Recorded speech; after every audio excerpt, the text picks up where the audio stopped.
Hello my fellow whale watchers, in this video I want to show you some small hints on how you can approach one-on-one duels. We are in an acid shell and about to challenge the red home beacon on Springfield, and the first opponent that we need to tackle is this Orochi. You're playing a beacon game, so here is my first hint: you need to set your priorities right. The main priority for us is not to take out the Orochi, but to take the beacon. So first we are going to go behind cover and turn that beacon blue. Then we are in a position of strength, we control the beacon from behind cover, and only now we deal with this Orochi. It runs punches with 500 meters range, but there is no easy way for him to get us here. So eventually I trigger his ability with my orbital strike and just take advantage of the quite high DPS of my acid weapons to bring him down. So that was quite easy, but it already showed you a few factors that are really important in one-on-one duels. The first one is positioning. This particular beacon here is surrounded by cover and it's much easier to defend it than to attack it. Simply because the defender can choose to expose himself from cover when he wants to, and he holds the beacon. So if an opponent wants to get it, he has to approach from the open field and fight point blank. So this brings me to the next factor. Often it is your choice if you want to tackle a certain target or not. I'm here in a shell, which is one of the best point-blank brawlers, positioned on a beacon that is surrounded by cover, so think twice if you want to take me on there. But more inexperienced players will just throw anything that they have at me, and one of the reasons is that they often do not know what they are getting themselves into. This brings me to another factor: target identification. You should always try to understand which setup your opponent is running.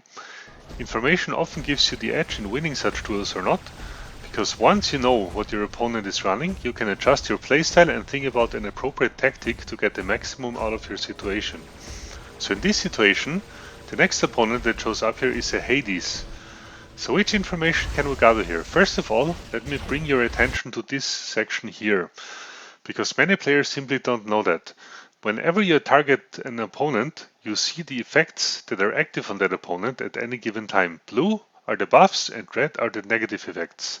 So by looking at this, I know that he has a speed buff, either from a nitro unit or, more likable, from a pilot skill, and a damage buff active. He suffers from DOD damage and gets charged on a lockdown that I keep inflicting on him. This is the section that shows your opponent. Your own nerfs and buffs that are active at any given time are shown here on the other side. I understand very well that often the situation is hectic and you simply don't have time to look at and interpret this data, especially if you have not learned what these symbols mean. But if you make it good practice to look here, even from time to time, and try to understand what's happening, I can guarantee you that your gameplay will improve. Because this is one of the factors that distinguishes a good player from an average player. It's the amount of information that you can process and use on the battlefield. This partly comes from talent and experience, of course, but it also partly comes from developing certain habits. So apart from this, I can see that he runs a 500 meter range setup. I think I saw a Nucleon on top, and as I'm getting locked down, I think he also runs shredders. So together with the inbuilt gun of the Hades, this is not an easy opponent to deal with. If I would run on the open field here, I would probably die quite quickly. So what I will try to do here is to lead him a bit with my acid weapons and bring down his health, after I already brought down his Aegis shield before. Here you can also see that I do not only fight against my opponent, but also against lag. This is always quite frustrating and it can also decide such duels. My main advantage here is that he needs to go onto the beacon circle to take it, so he needs to come close and I can lead him with my weapons and trigger his ability. If I stay around cover, I can hide whenever his ability is active, so he can't hit me with his built-in weapon. Another tactical tool that I have is my explosion, so I can use it to draw him away and to hit him from behind cover. In this situation, I get out of cover a bit so that I can hit him with my explosion, but as a consequence I get locked down. Luckily, his shredders have 5 seconds of reload and I can block his Nucleon shots with the only small side shield that I have left. Together with counter healing, this allows me to protect my last stand.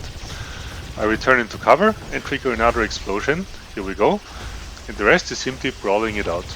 I try to run into point blank range in order to end up inside of his pink shields, and that's it for him. My last stand provided another layer of protection. Something else shot me in the last seconds too. and it was this Aojun. Bad for him that he just used his ability. This allows me to take care of him too.